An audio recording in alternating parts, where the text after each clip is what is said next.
अस्सलाम वालेकुम, welcome back. हम हुसैन साजिद और इस वीडियो के अंदर हम देखने जा रहे हैं CS 101 इसका मॉड्यूल नंबर 18। और इस लेक्चर के अंदर हम देखेंगे कि कंप्यूटर के अंदर जो टेक्स्ट डेटा होता है या डिफरेंट सिंबल्स होते हैं, कंप्यूटर उनको स्टोर कैसे करता है। जबकि पिछले लेक्चर्स के अंदर हमने पढ़ा था कि कंप्यूटर को सिर्फ 1 और 0 समझ आता है। इसके अलावा अगर हम कोई भी टेक्स्ट कंप्यूटर को पास करते हैं तो वो उसको कैसे अंडरस्टैंड करता है कि इसका मतलब क्या है, इसका मतलब क्या है, क्योंकि उसको 1 और 0 के अलावा कुछ समझ ही नहीं आता। जबकि हम कंप्यूटर के ऊपर अल्फाबेट्स पे टाइप करते हैं, हम डिफरेंट तरह के सिंबल्स जैसे डॉट है, कॉमा है, @ का साइन होता है, हैश है, डॉलर है, परसेंटेज है, इस तरह के डिफरेंट सिंबल्स हम यहाँ पे रखते हैं। तो कंप्यूटर को कैसे पता चलता है कि इसका मतलब क्या है या इसका मतलब क्या है, जबकि वो खुद कहता है कि उसको 1 और 0 के अलावा कुछ भी समझ नहीं आता। तो हम उसके बारे में यहाँ पे इस वीडियो के अंदर हम डीपली उसके बारे में डिस्कस करेंगे। अगर आपने अभी तक मेरा यूट्यूब चैनल सब्सक्राइब नहीं किया तो अभी youtube.com ओपन कीजिए और हुसैन साजिद ऑफिशियल सर्च कीजिए और चैनल को लाजमी सब्सक्राइब कीजिए। इसके अलावा बेल आइकन को प्रेस कीजिएगा सो दैट आने वाली जो नेक्स्ट वीडियोस हैं आपसे रिलेटेड वो उसका नोटिफिकेशन आपको मिलता रहे। सेम यूजर नेम के साथ हुसैन साजिद ऑफिशियल का मेरा फेसबुक पेज भी है, इसको भी लाजमी लाइक कीजिए। और इंस्टाग्राम पे भी सेम यूजर नेम के साथ अकाउंट है हुसैन साजिद ऑफिशियल, इसको भी फॉलो कीजिए। यूट्यूब के साथ साथ आपको डिफरेंट लर्निंग मटेरियल जो है मेरे इंस्टाग्राम पेज के ऊपर भी मिलता रहता है, तो इसको लाजमी विजिट किया कीजिए और आपसे रेलेवेंट काफी कुछ आपको सीखने को मिलेगा। तो स्टार्ट करते हैं कि हम टेक्स्ट को किस तरह से रिप्रेजेंट करते हैं। तो कंप्यूटर जो होता है वो हर टेक्सचुअल सिंबल जो है वो उसको रिप्रेजेंट करता है कि एक यूनिक बिट पैटर्न से। बिट क्या होता है, 1 और 0 को हम कंप्यूटर के टर्म में बिट्स कहते हैं। तो 0 और 1 का डिफरेंट एक पैटर्न होता है, कॉम्बिनेशन होता है। उसके हिसाब से जो कंप्यूटर है वो हर टेक्स्ट को या सिंबल्स को उसको रिप्रेजेंट करता है और वो उसके अकॉर्डिंगली वो उसको इंटरप्रेट करता है। नॉर्मली जो है वो 8 बिट हर करेक्टर के लिए रिजर्व होते हैं। कंप्यूटर के अंदर कोई भी करेक्टर है तो वो उसका लिए हर एक लेटर के लिए, करेक्टर मींस लेटर, उसके लिए 8 बिट जो है वो कंप्यूटर में रिजर्व होता है। लाइक एक वर्चुअल यूनिवर्सिटी है तो वी के लिए अलहदा 8 बिट है, आई के लिए अलहदा है, आर के लिए अलहदा है, टी के लिए अलहदा है, यू ए एल, हर एक लेटर के लिए अलहदा 8 बिट्स हैं। तो यहाँ पे अगर हम देखें तो ये टोटल 18 करेक्टर्स हैं इंक्लूडिंग स्पेस। तो 8 बिट हर करेक्टर के लिए चाहिए। तो ये 18 × 8 जो है वो तकरीबन जो है 144 बिट्स जो है वो इसके लिए स्पेस कंप्यूटर रिजर्व करेगा। 1940s और 1950 के अंदर बहुत से कोड्स जो है वो डिजाइन किए गए थे। Like American national standard institute जो था इसने डिफरेंट कोड्स बनाए थे। लाइक पहला जो था ASCII, American standard code of information interchange.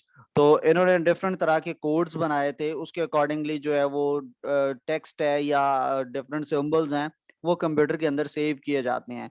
जिस तरह आस्की कोड है, आस्की कोड क्या होता है कि 7 bit of information and the most significant bit is 0। Total आपको अभी डिस्कस किया कि 8 बिट होते हैं, लेकिन आस्की कोड के अंदर जो है वो 7 बिट्स का कॉम्बिनेशन होता है और जो पहला बिट होता है लेफ्ट साइड से उसको मोस्ट सिग्निफिकेंट बिट कहते हैं और वो हमेशा 0 होता है। इसमें टोटल जो है वो 27 कॉम्बिने 2 की पावर 7 कॉम्बिनेशन होती हैं और टोटल ये 128 कॉम्बिनेशन बनते हैं। इसमें अपर केस आता है, लोअर केस है, पंचुएशन मार्क्स है, 0 to 9 डिजिट है, line feed, carriage return, taps, different तरह के जो सिंबल्स आते हैं।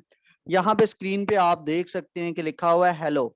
तो एच जो है इसका एक अपना आस्की कोड है और उस कोड को डेसिमल में होता है और उसकी बाइनरी जो है वो स्क्रीन पे आप ये देख सकते हैं 100 100 और ई जो है इसका भी अपना एक कोड है और उसकी बाइनरी जो है वो 1100 101 है।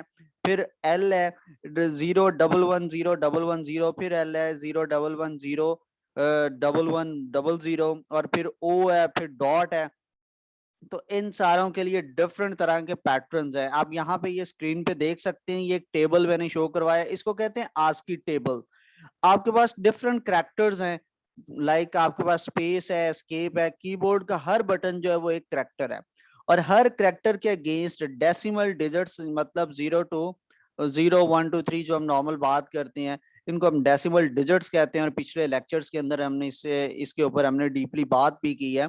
तो वो हर एक के अगेंस्ट एक डेसिमल डिजिट फिक्स होता है। जिस तरह आपका जो 0 है कंप्यूटर के लिए वो 0 नहीं है, कंप्यूटर के लिए वो 48 है। उस 0 का जो आस्की कोड है वो 48 होता है, फिर 1 है, 2 है, इसी तरह 0 से 9 तक काउंटिंग होती है, तो 9 का आस्की कोड 57 होता है।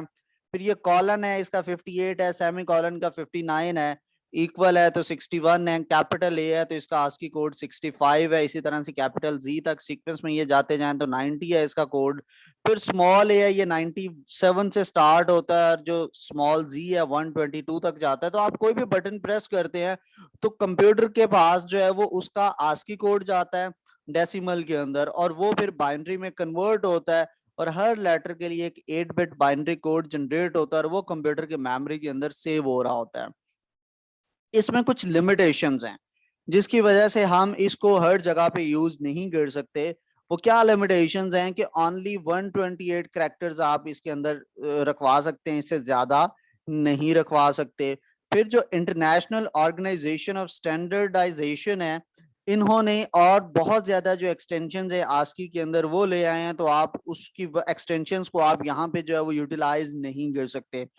One two support western language symbol, और सबसे बड़ा क्या है कि जो वेस्टर्न लैंग्वेज के सिंबल्स होते हैं वो भी यहाँ पे सपोर्ट नहीं होते। लाइक मैथ्स में एक कीवर्ड यूज होता है सिग्मा, ठीक है, फिर वहां पे फाई है, साई है, थीटा है, इस तरह के जो सिंबल्स हैं ये वेस्टर्न लैंग्वेजेस के अंदर तो होते हैं, लेकिन इंग्लिश अल्फाबेट्स के साथ या हमारे कीबोर्ड पे ये सिंबल्स मौजूद नहीं होते।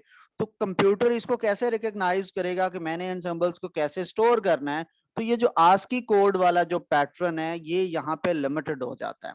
फिर जो आस्की कोड की एक्सटेंशंस आई, जो कि अमेरिकन स्टैंडर्ड इंस्टीट्यूट या ऑर्गेनाइजेशन जो है आईएसओ उन्होंने दिया, तो उसकी भी कुछ लिमिटेशंस हैं कि 256 are still sufficient to denote all language symbols, कि हर तरह की जो लैंग्वेज है उनके डिफरेंट सिंबल्स हैं, उसके लिए 256 इसमें कैरेक्टर्स रखे गए, तो वो भी जो क्या है लिमिटेड है। उससे ज्यादा सिंबल्स हैं लेकिन उसके अंदर आप सारे सिंबल्स को क्लियर नहीं कर सकते। Documents having multiple languages could not be read as it should follow one standard, यानी अगर एक डॉक्यूमेंट के अंदर 3 तरह की लैंग्वेजेस आपने लिखी हैं तो वो सिंगल स्टैंडर्ड तो नहीं वो उसको मीट कर सकता, तो इसलिए जो है वो आस्की कोड की एक्सटेंशंस भी यहाँ पे काम नहीं आती। फिर इसके लिए कुछ और तरह के बिट पैटर्न्स बनाए गए हैं, एक है जी यूनिकोड है और एक है UTF-8 है, इसके अलावा भी है। तो जो इंटरनेशनलाइजेशन ऑफ कोड्स है by manufacturer of hardware and software जो है, उन्होंने यूनिकोड का एक नया पैटर्न बनाया आस्की कोड की तरह। यूनिकोड आस्की कोड में हमने देखा कि जी वो 8 बिट पैटर्न होता है, लेकिन ये कितने बिट्स होता है? यूनिकोड 21 बिट का पैटर्न होता है, और इसके आस्की कोड के साथ ये मिलता जुलता होता है।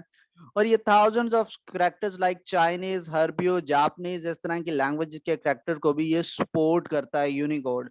फिर एक और जो है वो बिट पैटर्न है, उसको UTF-8 कहते हैं। ये जो है 24 से लेके 32 तक के जो बिट्स होते हैं उसमें लार्ज पॉसिबिलिटी ऑफ एक्सपेंशन है। 222 की पावर 24 जो है उसके अंदर कितना आता है? 16,777,216 यूनिक सिंबल्स आप इसके अंदर रख सकते हैं, यानी कितना? 1,67,77,216 इतने बिट पैटर्न्स जो हैं वो आप इसके अंदर यूज कर सकते हैं। File consisting a long symbol encoded with ASCII और Unicode are called text file. तो जो इस तरह की लॉन्ग आस्की और यूनिकोड के साथ जो आप सिंबल्स के साथ एक फाइल बनाते हैं उसको आप टेक्स्ट फाइल कहते हैं। तो ये डिफरेंट, हमने आस्की पढ़ा, यूनिकोड पढ़ा, UTF-8 पढ़ा, ये हमने 3 तरह के डिफरेंट बिट पैटर्न्स पढ़े जो टेक्स्ट को रिप्रेजेंट करते हैं। इसके अलावा और भी बहुत कुछ है, लेकिन अभी तक आपके सिलेबस का हिस्सा बिल्कुल इतना ही है। तो इसमें अगर आपको कोई भी क्वेश्चन हो तो आप ये मेरा नीचे व्हाट्सएप नंबर लिखा हुआ है, पीछे आपने हर स्लाइड के लेफ्ट साइड पे आपने देखा है कि मेरा नंबर मेंशन्ड है नाम के साथ नीचे। तो आप इस व्हाट्सएप नंबर पे कोई भी आपकी क्यूरी है, इससे रिलेटेड आपको कोई भी प्रॉब्लम है, तो आप वॉइस मैसेज के जरिए मेरे से पूछ सकते हैं, या इसके अलावा आप इंस्टाग्राम के ऊपर भी मेरे से पूछ सकते हैं। आई होप कि आपको बड़े अच्छे से समझ आ गया होगा। स्टिल आपका कोई भी क्वेश्चन हो तो आप मेरे से व्हाट्सएप या सोशल मीडिया के जरिए पूछ सकते हैं। इंशाल्लाह आपसे अगले वीडियो में मुलाकात होगी। अपना ख्याल रखिएगा। अल्लाह हाफिज।